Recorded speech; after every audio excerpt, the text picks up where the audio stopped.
Channel pieces बाबा। दोस्तों आज 20 मार्च को हम मना रहे हैं इंटरनेशनल हैप्पीनेस डे। तो आप सभी लोग को इस देश की हार्दिक बधाइयाँ और आपकी कोशिश यही होनी चाहिए कि आप खुद खुश रहो और उसके बाद हर लोगों को इतनी खुशियाँ बांटो कि किसी भी चेहरे पे उदासी नहीं होनी चाहिए।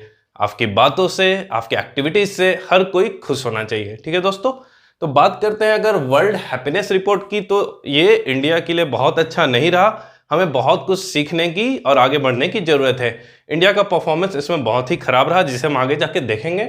सबसे पहले अगर बात करें वर्ल्ड हैप्पीनेस रिपोर्ट की शुरुआत कब हुई थी, तो इसकी शुरुआत हुई थी 10 साल पहले, इसलिए अभी इसके 10 साल पूरे हो गए।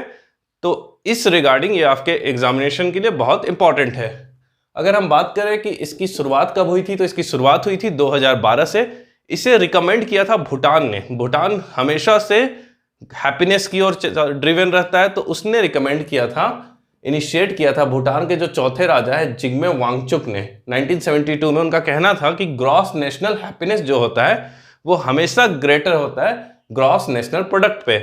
इसीलिए हमें हमेशा बात करनी चाहिए ग्रॉस नेशनल हैप्पीनेस की, ना कि जीडीपी और जीएनपी की।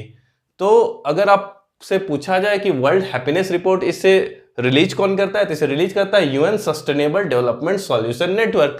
क्योंकि सस्टेनेबल डेवलपमेंट का मतलब ही है all around development, physical, mental, spiritual, social wellbeing को ही तो हम बोलते हैं सस्टेनेबल डेवलपमेंट। तो यहां से शुरुआत हो गई।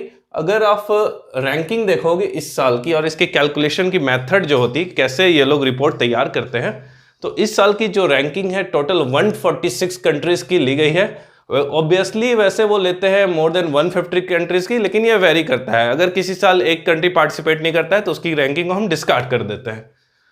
तो ये बेस्ट रहता है पोलिंग पे 6 वेरिएबल, कुछ 1000 लोगों 10,000 लोगों को कलेक्ट कर लिया जाता है, उनसे पोल किया जाता है ऑन द स्केल ऑफ 0 से 10। जैसे हर चीज का क्राइटेरिया बना दिया गया। जैसे 6 वेरिएबल है, एक जीडीपी पर कैपिटा, मतलब जीडीपी को आप टोटल पॉपुलेशन डिवाइड कर दो, जीडीपी पर कैपिटा मिल जाएगा, तो उसके अनुसार कैलकुलेट किया जाएगा आपका हैप्पीनेस इंडेक्स। फिर सोशल सपोर्ट, सोसाइटी में कल को मान लो आप बैंकरप्ट हो जाते हो, आपको किसी चीज़ की ज़रूरत होती है, सोसाइटी आपको सपोर्ट करता है या नहीं करता है।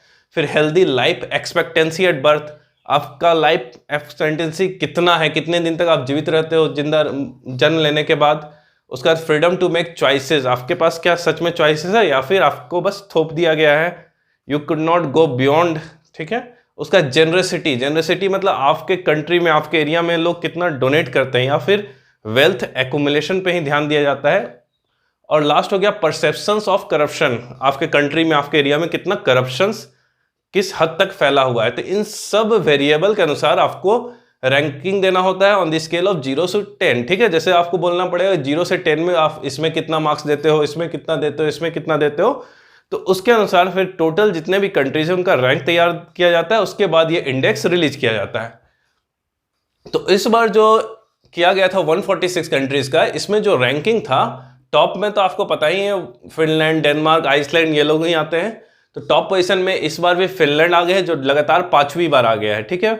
लगातार 4 बार था, इस बार को अगर काउंट करते हैं तो 5वीं बार फिनलैंड आ गया है टॉप पे। ठीक है। और दूसरे नंबर पे डेनमार्क, तीसरे नंबर पे आइसलैंड। अगर अपने इंडिया के पड़ोसी देशों को देखा जाए तो नेपाल है 84 नंबर पे, बांग्लादेश है 94 नंबर पे, पाकिस्तान भी हमसे आगे है, जो कि बहुत ही शर्म की बात है, 121। इंडिया का जो पोजीशन है 136 है, और जो बॉटम पोजीशन है 146 वो है अफगानिस्तान का। तो इंडिया बस एक तरह से देखा जाए तो मतलब बॉटम पे ही है। और चाइना का पोजीशन भी अच्छा खासा है, चाइना का 72 रैंक है। तो इस तरह आप देखते हो कि इंडिया के नेबर में इंडिया का ही सबसे बुरी हालात है हैप्पीनेस रिपोर्ट में। तो हम इतना नाखुश क्यों हैं आखिर? तो बहुत सारे इसके रीज़न दिए जा रहे हैं कि रैपिड अर्बनाइजेशन हुआ है, हम जो गांव था उससे शहर में बहुत जल्दी आ गए हैं, तो उसके चलते हमारी उस हिसाब से सिक्योरिटी नहीं मिली हमें। जैसे हमें बहुत ज़्यादा लोन लेके ज़िंदगी गुजारना पड़ रहा, कार लोन हो गया, घर लोन हो गया, और जिसे हम फाइनली चुका नहीं पाते हैं। कसम-कस की ज़िंदगी में हम मरे जा रहे हैं और इसके चलते नाखुश हैं। और भी क्या क्या रीज़न होते हैं कि कहना है कि जो हैप्पीनेस होता है वो डायरेक्टली प्रोपोर्शनल होता है टू सस्टेनेबल डेवलपमेंट, मतलब ऑल अराउंड डेवलपमेंट होना चाहिए। जैसे इकोनॉमिक ग्रोथ और इकोनॉमिक डेवलपमेंट 2 चीज़ होता है, तो हमें फोकस करना चाहिए इकोनॉमिक डेवलपमेंट में। तो सस्टेनेबल डेवलपमेंट में क्या क्या आता है, जैसे फूड हो गया, हेल्थ हो गया, लाइवलीहुड हो गया, इन्वायरमेंट, इन सबका सिक्योरिटी होना चाहिए।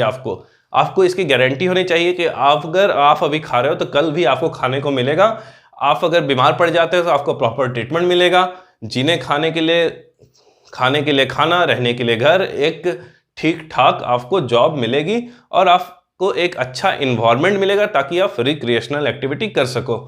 तो हमारे लिए बहुत ही अभी सीखने का समय है और आगे बढ़ने का समय है, क्योंकि अगर बस हैप्पीनेस इंडेक्स की बात नहीं की जाए, हंगर इंडेक्स में भी हम बहुत पीछे हैं। 116 कंट्री की लिस्ट में हमारा नंबर है 101, मतलब यहाँ भूखे लोगों की बहुत ही ज़्यादा जनसंख्या है। प्रेस फ्रीडम इंडेक्स में भी हमारा हालत वैसा ही खराब है।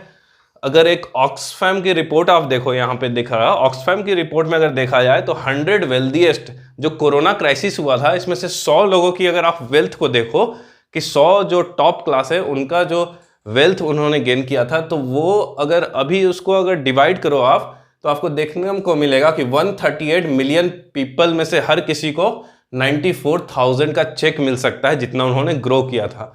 मतलब उन्होंने मल्टीपल टाइम्स ग्रो किया और बाकी लोगों ने मल्टीपल टाइम्स लूज किया और उनकी हालत बद से बदतर हो गई इस क्राइसिस के टाइम में। तो इसे हम बोलते हैं income inequality, social inequality, economic inequality.